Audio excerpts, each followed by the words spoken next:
Alright, welcome to the third episode of our new speedrun series. Playing against Sisyphus 12, rated 782. I think this particular player is from Greece, it looks like. So after knight f3, our opponent plays the move e6. In the previous episodes, most opponents had been playing the move pawn to d5. In those situations, I was playing the move pawn to c4. Against the move e6, if our opponent's not playing pawn to d5, I think I'm going to go for the move pawn to g3. They could play pawn to d5 now, which they do end up doing, and you could make the argument that maybe we could have played c4, and then if they had played d5, we would play those kind of positions. That's absolutely fine as well. I'm going to kind of vary it up a little bit of a different spice to some of the different openings as we go throughout the speedrun. It's still going to be the ready with knight f3 on each game, but some cases I'll play c4 on move 2, some cases I'll play g3, sometimes I'll play b3. We're going for g3 and bishop g2 in this particular case. So our opponent goes for the move g6, they're going to put the bishop on g7. Let's go ahead and castle.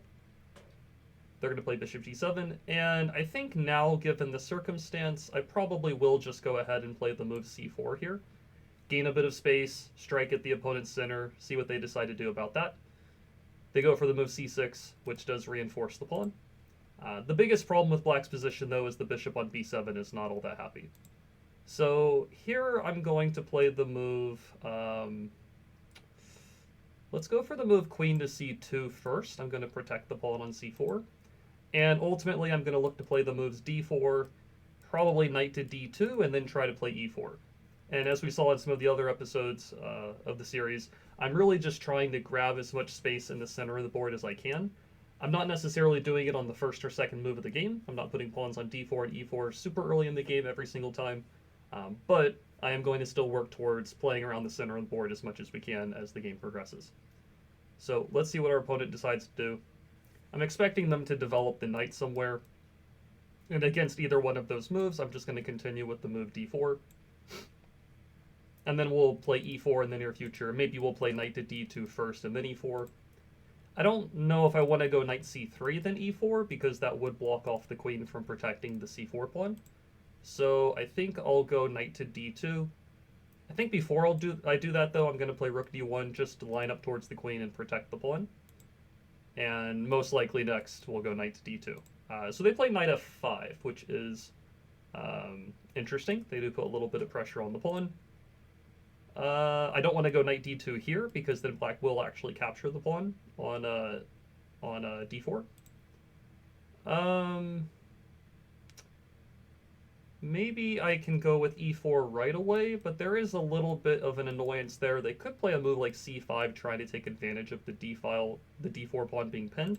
I think I am actually going to play knight c3. And it does give black the option of taking the pawn on c4, but we're going to be able to play e4 after that, gain space, kick around the knight. I don't think the knight on f5 is really all that well placed at the end of the day. It's really just asking to be hit with the e4 pawn pretty soon. And so, now that we played knight c3, our rook does end up being protected. I do want to play e4 next move, almost regardless of what black plays. They go knight to a6. Let's go ahead and strike with e4. I don't really see any reason not to do that. And if they do take, I'll probably just take back with the queen to keep the pawn on d4 defended. So what are they going to do here? Okay, they do take. If I take with the knight, probably it's okay, but they could take on d4. I think I'll just take with the queen to protect the pawn.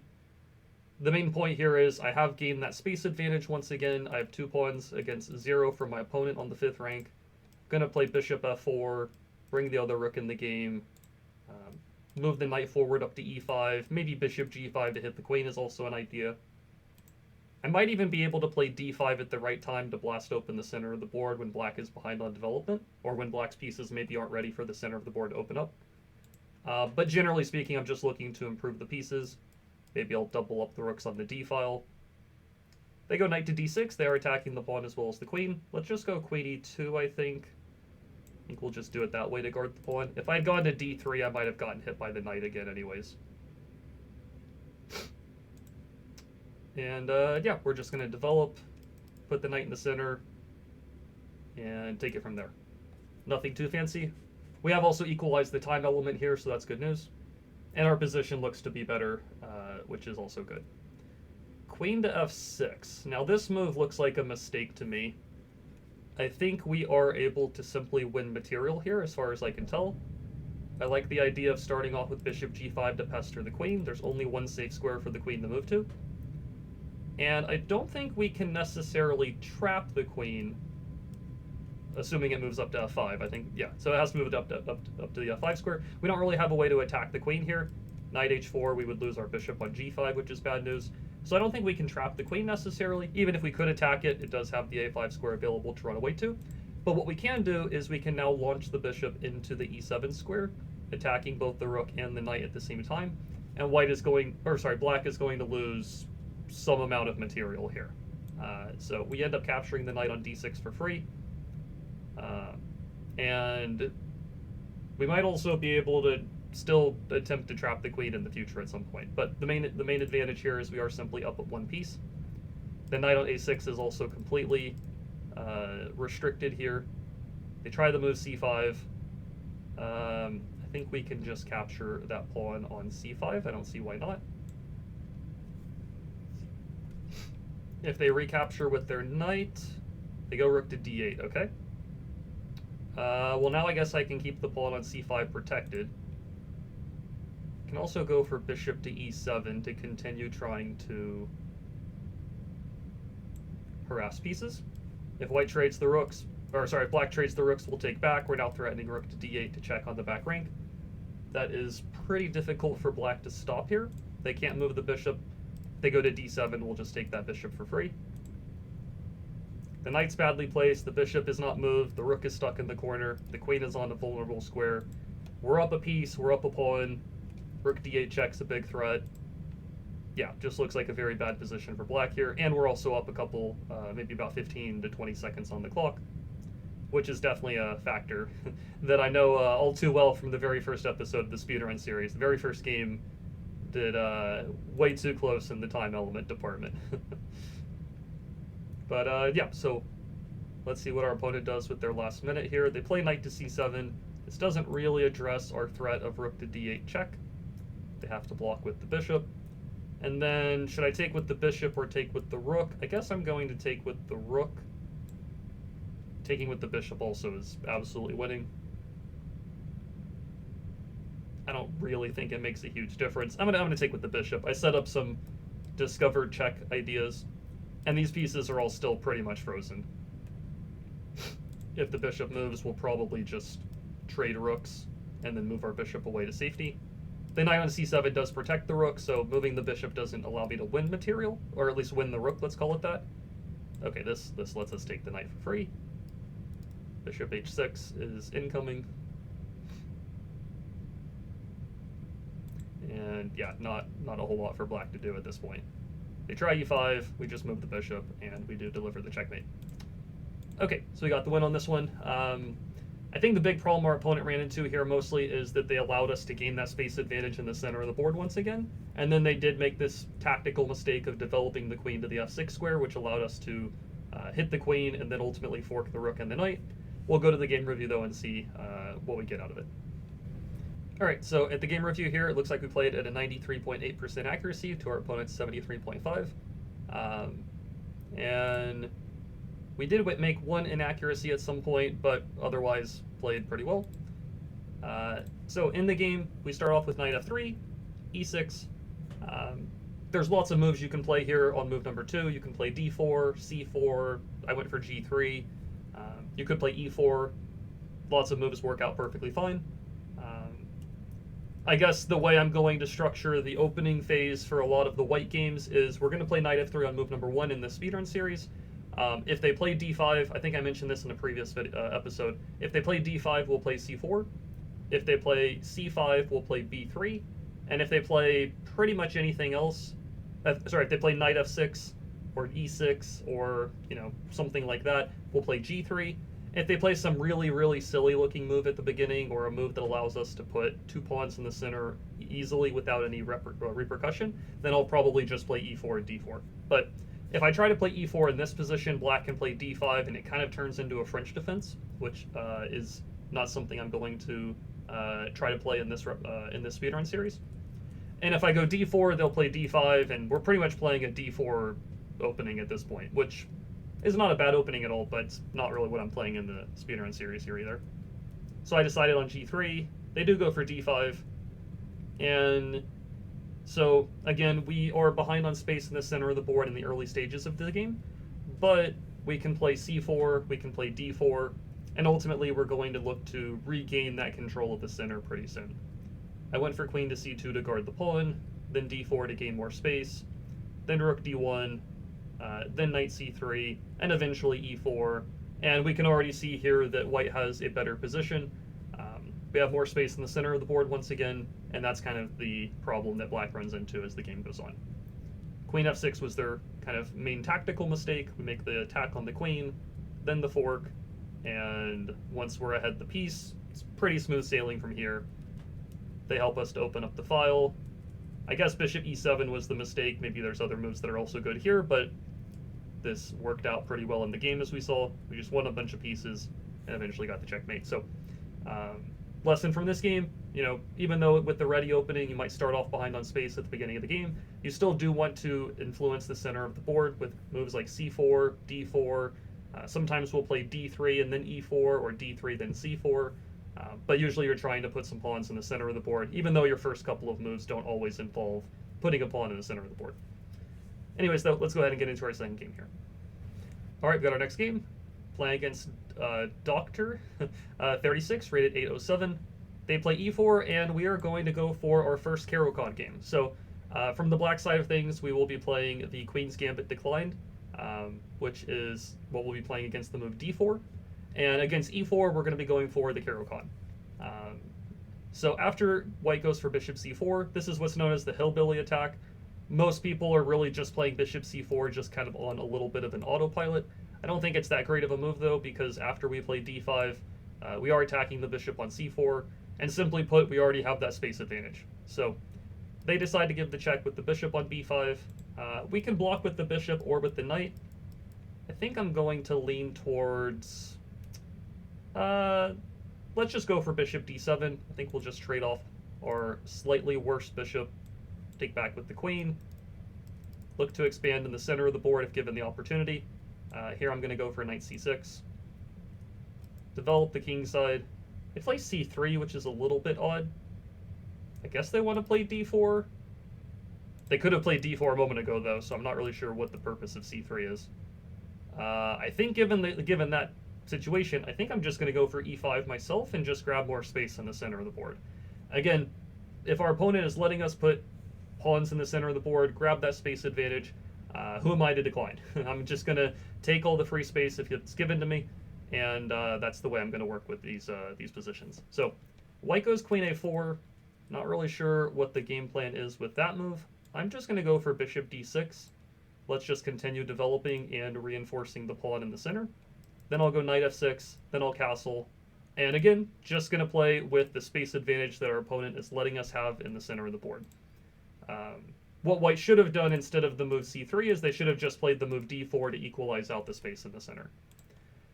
They just played the move d3 instead, though, which is definitely on the more passive side of things. I'm going to go for knight f6. Queen f5 is maybe also interesting to hit the pawn, but let's focus on developing first. Then we'll castle, and again, we're just going to play with the extra space that we have.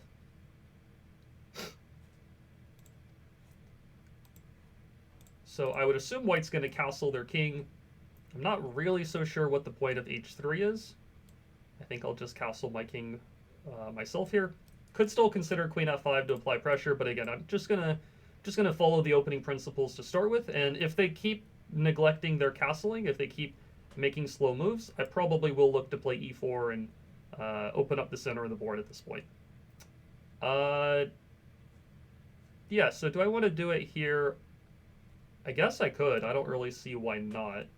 I think I'm just going to go for e4, quite honestly. I could, again, start with queen f5 to hit this pawn first and then play e4. That is definitely doable as well. If I go e4 here, they're not able to win the pawn, because then they'll get their queen pinned on the e-file. They could trade pawns, then put their knight in the center of the board. And that's a little bit annoying. I don't know if I necessarily want to trade pieces. Not that trading in general is bad or anything. I think I will play queen f5 and just see what white does about the pawn on d3 first. I think their best move is to play queen to c2, just to guard the pawn. But then we're going to find ways to continue applying pressure after that. So if they do nothing about this, though, I'm very happy to just grab the pawn. Otherwise, yeah, I'm going to look to push in the center, or look to just take the pawn if they give us the chance. So they go for e4, or sorry, they go for d4. So the question is, do I want to take the pawn and open up the file to give the check, which looks pretty good, I will say? Or do I want to push the pawn, kick the knight to the edge of the board somewhere, and then maybe there I can still continue attacking. Some kind of e3, pawn takes pawn, bishop g3 check. I think white can also run themselves into a lot of trouble there at the same time. I think opening up the center is even better, though, quite honestly. Yeah, so I'm going to take here. That way I'm going to be able to check with one of the rooks on the e-file. Okay, they take with their knight. I don't need to react to this threat right now. I can first check with the rook on e8. I could trade knights first as well, but I think I'm going to focus on the check first. If the king moves to d1, I'll take the pawn on f2 probably. And if the king moves to f1, then I'll check on d3. And I think white will get themselves back rank mated here. Yeah, it looks like white's going to walk into a back rank checkmate. So queen to d3 check, king to g1, rook to e1. The bishop does cover the h2 square. We check here. The knight has to block. And then we take the knight on f1 with either one of our pieces, and we deliver the checkmate in this position here. So, not a great situation for white, of course. Really, the main thing we're seeing in this at this kind of rating level, I think it's all about just getting a good position out of the opening. And when I say getting a good position out of the opening, I don't necessarily mean you have to have opening, it's like a lot of opening knowledge or memorization or anything like that. It's mostly just revolving around following these opening principles. I'm controlling the center, gating space. If my opponent is neglecting opening principles, I'm trying to open up the center of the board, trying to attack them if they kind of play slowly or don't develop their pieces or don't castle. And that's pretty much what happened in this game. It looks like our opponent abandoned the game, but we do ultimately get the win here. Okay, let's go over to the game review and check out how the game went, though. All right, looks like we played at a 89.1% accuracy. We had one inaccuracy in there somewhere, but otherwise a pretty good game. Let's go ahead and go through it here. So e4, c6. I'm going to be playing, like I said, the caro-kann against e4 in this speedrun series. We're going to see some interesting ways of playing the caro-kann, assuming that our opponent plays more of the main lines with d4 and knight f3 and knight c3 and stuff like that. Against this particular setup with bishop c4, though, we're pretty happy to just get the move d5 in. We attack the bishop. The bishop has to move a second time. I decide to block with the bishop. And again, it's already an advantageous opening position for us. We didn't really do anything special here. We just played solid moves, played the d5 pawn break in the center of the board. Now we have more space in the center. We have an extra piece developed because our queen is slightly in the game. But white can work around this by playing d4. I think white should just be playing d4 in this position. They equalize the space in the center. We can continue developing, but they'll also develop. And the game is a little bit better for black because we've had a couple of moves for free. And we've also traded off our light square bishop, which is usually our slightly worse bishop. Whereas white's light square bishop has been traded off, which is kind of their better bishop. Mainly because their bishop is not restricted by their central pawn, whereas our bishop would be restricted by our central pawn. So that's why this trade of bishops is a little bit better for us than it is for white. But all that being said, it's a small advantage for black, but nothing super crazy. In the game, white played knight f3 instead. Apparently queen e6 check is pretty good, but I just decided to focus on developing the knight. Now I was given the chance to put two pawns in the center. White definitely should play the move d4 to stop that idea. But they played c3, we get two pawns in the center. Queen a4 is also not really helping them develop their pieces that well, so we continue developing. We develop, we castle. I played queen f5 to attack the d3 pawn. Apparently I did miss a tactical opportunity here with knight to b4, attacking the pawn, opening up the attack on the queen. This is a nice tactic that's available. If white takes our queen, rather than taking back right away and losing the knight, we can take the pawn on d3, with check first. This is what's known as an intermezzo or Zwischenzug. You make a move that makes a very big threat before you recapture a piece. So in this case, we take the pawn with a check before we ever recapture the queen on d7. And even if white attacks our knight, we can make another check with knight f4, and then finally take the queen, and we would just be up a pawn here. So I did miss this opportunity in the game. I played queen f5 instead. And like I said, white probably should play the move queen to c2 to protect the pawn, but they played the move d4, and this allows us to open up the center of the board. Apparently taking on d4 is not the best move. I guess white could castle, but we would still be pretty happy to trade the pawns, and we're just up one pawn. So e4 looks like it was also strong at the same time, but the way that we played worked out obviously very well in the game. We check, check, and eventually we will get the checkmate. So big mistake that white made in this game was mainly just kind of neglecting their development, neglecting the control of the center, and also neglecting castling. So all three of the basic opening goals that they want to work towards, they didn't really do a great job of that, and we were able to punish them because we were playing good principled moves in the opening, and then we punished our opponent who was making mistakes. Okay, so that's it for the second game. Let's get into our third one here. All right, game number 3, we're playing against 3 Aussie, maybe that's how you say that name. So I'm going to start with knight f3 as white, again playing our ready opening. Our opponent goes for g6, and we could play c4, we could play g3. I don't really want to go for b3 against g6 because the bishop on g7 will hit the rook really fast. But against a move like this, if our opponent plays b6 or a6 or g6 or h6 or any kind of very far from the center type of move, I'm going to recommend just, again, grabbing all the space in the center of the board. I'm going to go e4 and then d4. And this is really just the core of the way we're playing the opening phase in the speedrun so far. We're really just fighting for control of the center, trying to get a space advantage in all of the games if we can. And with that space advantage, it gives us a good start to the game usually. Now what I'm going to do after d6 is I'm going to go for the move pawn to c3. I'm going to reinforce the pawn on d4. Then we'll play bishop to d3 to defend the pawn on e4, and really just make sure that our space advantage, or the pawns that are giving us the space advantage, are well defended and supported here. Let's go ahead and get castled.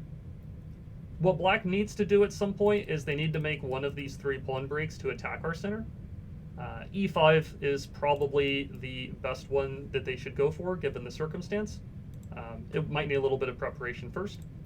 They go for the move c6 instead. I think I'm just going to centralize my rook. And if black doesn't stop us, we very well may play the move e5 ourselves in the future, just to expand and gain more space and kick around that knight. So black plays bishop g4. I'm going to go for the move knight to d2, which looks a little bit weird. It might seem a little odd to block in the bishop, but what I really want to do is, if they ever take my knight, I want to recapture with a knight, just like we're going to do right here, because the knight does a good job of continuing to control the dark squares in the center of the board. And now I also have the pair of bishops on top of it. So I have a space advantage and the pair of bishops. Black is trying this move e5. I think that we might be able to just go ahead and get away with capturing on e5 2 times. I'm not really seeing why that would be bad for us. Let's go ahead and take the pawn. If they take us on e4, we can take with the rook, and then our knight on e5 is protected. Sometimes this idea of taking the pawn on e4 and opening up the discovered attack towards the bishop hitting the knight is an idea, but it doesn't really work here if we can take with the rook and keep that knight supported. So they do move the knight to open up that attack on our knight, but the difference is they didn't take a pawn. So we took a pawn, they didn't. I think here I'll just retreat the knight back to safety. No need to do anything fancy. We're up a pawn, pieces look pretty good, bishop pair, space advantage. We're just kind of snowballing these advantages. And really not a whole lot of calculation is being needed just yet. Mainly we're just trying to improve the position in little small increments. Let's just keep developing. I'm just going to play the move bishop to e3. We're going to keep the knight off the c5 square. If they go knight to e5, I'm happy to trade pieces because I am ahead material. And if they do pretty much anything else, I will... Oh, they do knight e5. Okay, I'm going to make the trade. Don't see any reason not to. And here I'm going to play the move g3. And this is, I think, just a good restrictive move. We keep the knight from moving forward, we keep the bishop shut down a bit, we keep the queen off of the h4 square. Next I'll try to play bishop e2 to attack the knight, and maybe just trade the queens. That looks like a pretty good way of doing things. Black plays queen f6. We could also go for pawn to f4, just to gain space and attack the bishop. That looks pretty good to me. I think I'm going to go for that here. The pawn is defended enough times, so I'm not really worried about black taking it.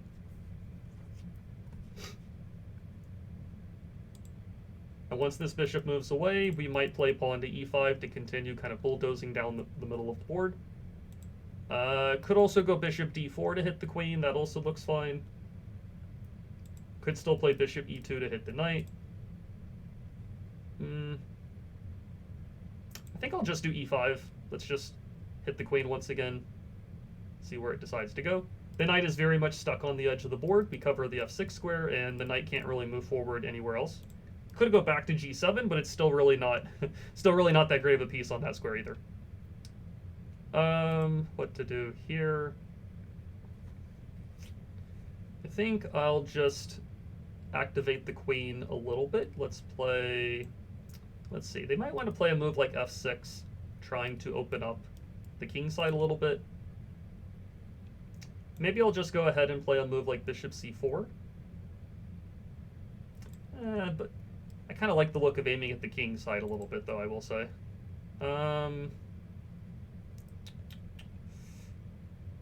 Let's do it this way. I'm going to go queen b3. This also prevents him from pushing the f-pawn, but it also attacks the pawn on b7 at the same time. So usually it's nice to make like a defensive and offensive move at the same time.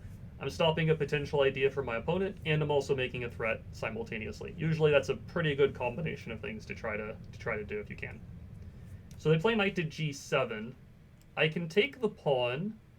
They might move a rook to b8. I grab another pawn. They get the pawn on b2. But I'll have gotten 2 pawns in the process and only lost 1. So I think I'm going to go for that here. Let's take this. This bishop is also pinned. And I'll most likely take this pawn next move, depending on what black does. Yeah, I will make the capture here. Or do I want to make the capture on a7? It might be better to take on a7, I guess. Okay, I'm going to take on c6. I'm also threatening bishop c5. I like the queen being a little more centralized rather than being so far away on the a7 square. So he does take this. I can go bishop c5. I have to be a little bit careful here about any kind of counterplay. Like, if I go bishop c5, black could actually play bishop to b6, pinning my bishop. But if that happens, then we're going to just trade pieces. And the fact that I'm ahead 2 pawns should be pretty good for us, considering that, trading pieces when you're ahead material is pretty good to do. This is also under the assumption that my opponent finds this bishop b6 move. They play queen to d8 instead.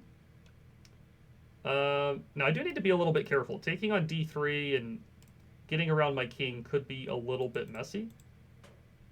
I think I'll just go... Let's go rook to d1. I'm actually not going to rush to take this rook because I don't want to allow all this messy, funny business around my king. I think that's more of a priority in this kind of position. So we're still ahead 2 pawns. We can move the bishop away to hit the queen. We can take the rook if black's going to let us do that. It looks like we can just grab the rook. I don't see why not. If they check on b6, we'll just move the king. Here I'll go bishop c4. Attack the knight. A bit low on time, but we are up pretty much at the exchange and a few pawns. And if we eliminate... Let's move the king over. If we eliminate the knight on e6, then a lot of the counterplay that black can make is going out the window. I can also bring the queen back and try to trade rooks in the future. Let's do that. I'm going to bring the queen backwards, play rook e2, and try to trade pieces. Playing e6 is also an idea to blast open the king pretty soon. I could have also played that right away, which might have been even a little bit quicker to the point. Let's make the exchange. Let's go here. Just trying to trade. I'm going to block on g2 if they check on a8.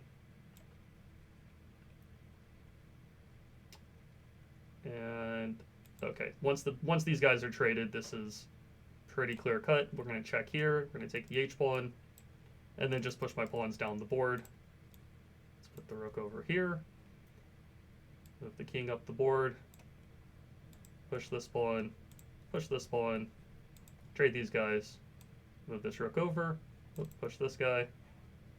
Push. And yeah, I don't see anything he can do to stop us from promoting the pawn. If he puts the bishop on c7, we'll just take that first. And we do get the win by promoting to a queen. Okay, a little bit close on the time management element of things here at the end of the game, but again, we were significantly winning the entire time. Let's go ahead and check out the game and the game review, and we'll see what happened there. All right, we played at a 94.9% accuracy. No inaccuracies, no mistakes, no misses, no blunders, and got the win. So let's go through it here. So knight f3, g6. As mentioned, at the beginning of the game, if my opponent is allowing me to grab the space in the center of the board, especially if they're playing moves on, let's say, the A or B files, the G or H files, I'm going to play e4 and d4. I have had, I think I had somebody in one of the comments on one of the videos recently give a little bit of a complaint that, why are you playing the ready if you're just going to grab space in the center of the board? To that, I would say, it is the best move. It is the best way to play. Like in this case, even after knight f3, you can see that the computer likes the move e4 the most. It likes moves like c4 and d4. It's best to just grab the space if your opponent's letting you do it, even if you might otherwise think, oh, maybe I should just kind of autopilot the opening phase. I'm generally not one to autopilot or recommend autopiloting the opening phase and just playing a certain setup regardless of what the opponent does. I think it's very important that you're always on the lookout for ways to exploit your opponent's mistakes, and I really like trying to play the opening in more of a maximalist approach rather than just a kind of autopilot practical approach. Now, of course, in some situations you do want to be a bit more practical when there's kind of a time element in the game, but for the most part, I'm going to recommend variations and ways of playing in the opening phase where we're trying to exploit the opponent's mistakes and inaccuracies, rather than just autopiloting at the start of the game. So hopefully the viewers appreciate that. So that's why I go for the move e4. Black goes bishop g7, d4, d6, c3, and we're just playing solidly at this point. We've already got the space advantage, and when you have a space advantage, as we've had in many of the games in the series so far, you really just want to make sure that those pawns that are giving you the space advantage are well protected and secured first. And then later on you can start to expand a little bit later on. So black castles, we castle, c6, rook e1, bishop g4. I went for the move knight to d2, and the idea of knight to d2 is that it does block in our bishop on c1, but if black is going to make this trade, I really want to replace that knight with another knight, rather than needing to take with the queen. For example, here after bishop takes f3, if I had taken with the queen, black would have been able to play e5 safely. Whereas in the game, when they played e5, it wasn't safe to play, because the knight was there to stop that from happening. If black doesn't take on f3, let's say they had done something like, I don't know, knight to d7, they don't take on f3, then we can just go ahead and play h3, and we kind of force them to take on f3. If they go back to h5, we'll go g4 and trap the bishop. And if they go back to e6, I think here we could play knight g5, and the bishop on e6 runs out of squares. We're going to take that pretty soon. So in the game, they decide to make the trade. We take back with the knight. We do end up winning this pawn. And now we just move the knight back to safety. And again, no need for any funny business here. I just develop a new piece. I'm happy to trade stuff. G3 restricts black's pieces a little bit on the king side. F4 expands and grabs a little bit more space. Hit the queen and grab more space. Hit the pawn on b7. Take that pawn. Take another pawn. And like I said, I think that black's best way of playing here was to play bishop to b6. Oh, actually, now that I think about it, yeah, actually bishop to b6 right away would not work, because we would be able to take the bishop on b6. We eliminate the bishop with our queen, and now our own bishop is no longer pinned. This would have been a nice, brilliant move, according to the computer. And then here we would be up a piece. What black could have done to avoid losing the rook was they could take the bishop first, and then make the pin. And then that way they wouldn't have lost any material. But even if they had done this, I would still be ahead 2 pawns at the end of the day, which is still pretty good. So, Instead, though, black played bishop to queen to d8. Apparently, taking on f8 is the strongest move, but I was a little bit concerned about the queen coming down and somehow creating some trouble.